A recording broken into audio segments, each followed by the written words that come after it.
Bu ne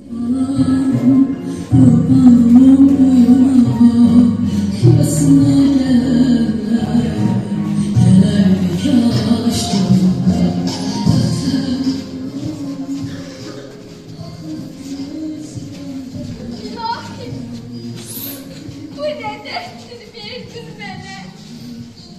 Ben senin toyunu gözleyirdim oğlum. Şehit haberini aldım. Vay olsun oğlum. Ben seni bu tür gözlemirdim. Adanı Allah koydun bana.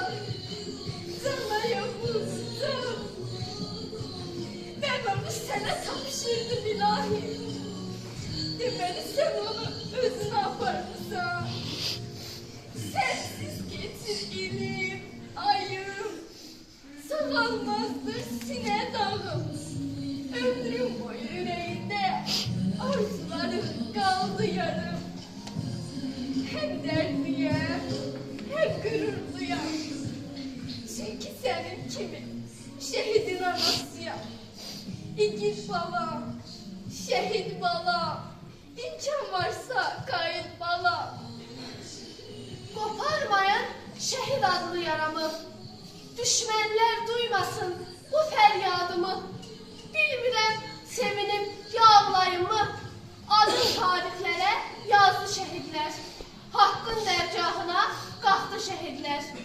Ərş ocalmışdı ana feryadı. Her yan dehşet idi, her yan afəqan. Bir namus sözüydü şehidlik adı. Oğullar vətən üçün keçirdi candan. Ay ana, saçını dertten ağartma. Gelip gidenlerden oğlunu sorma. Kara bəxtim deyip yazma, alışma. Adım tarixlərə yazdı şehidler. Hakkın dərgahına qalxdı şehidler. Həyatda candan şirin, deyil nə var? Şirin candan keçdi, vətən üçün onlar. Əlbət yaşayacaq belə oğullar. Adım tarixlərə yazdı şehidler. Hakkın dərgahına qalxdı şehidler. Şehitlik adını ucuz tutmayın.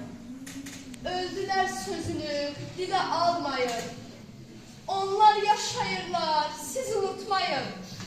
Adım tarixlərə yazdı şehitler. Hakkın dərgahına qalxdı şehitler. Azadlıq bayrağı yüksəltmək üçün içdilər ahını şehidlərimiz. Vətən torpağını suvardı o gün öz qanıyla şehidlərimiz.